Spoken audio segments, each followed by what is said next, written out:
The suspension of the executive order means previously banned immigrants and refugees are again entering the country. Before the judge's decision, the travel ban caused another weekend of protests around the country.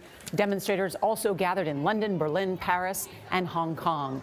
Tony Dokoupil is outside Terminal 4 at New York's JFK Airport. It is the biggest point of entry in the U.S. for people flying from abroad. Tony, good morning.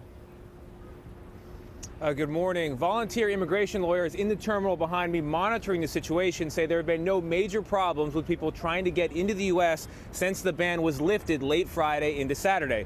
But if President Trump's executive order is reinstated, travelers could once again face legal uncertainty.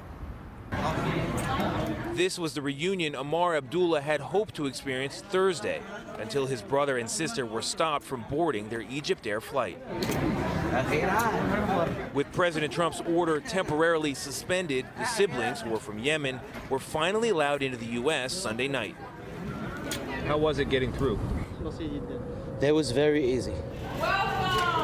Abdul Sabor Jamal greeted his Yemeni wife and young daughter at Chicago's O'Hare Airport. A refugee from war-torn Ethiopia, Jamal is now a U.S. citizen with degrees from Stanford and Yale and studying to be a doctor. I have always believed in the institutions of this country, foundation on which this country was built. You know, it's about justice, it's about compassion. So it's a great moment. Last week, the family of this 4-month-old Iranian girl couldn't get her a visa. Now she will be allowed to fly to Oregon for life-saving heart surgery. Renee Paradis is one of the volunteer lawyers helping travelers at JFK. We're trying to make sure that everyone that we came in contact with who was deported, who was turned away at the airport, has learned of the change and is making arrangements to come here as quickly as possible. President Trump warned about the dangers of lifting the ban, tweeting, "Many very bad and dangerous people may be pouring into our country. A terrible decision." But others are celebrating.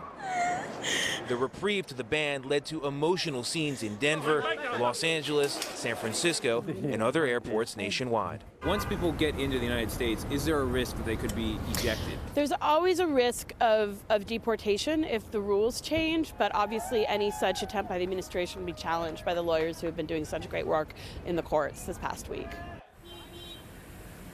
And according to the United Nations, the travel ban upended plans to resettle about 800 refugees here in the U.S. last week. But the lawyers here at JFK say that over the weekend, about a dozen people with reinstated visas were in fact able to get in. Gail? All right, Tony, thank you.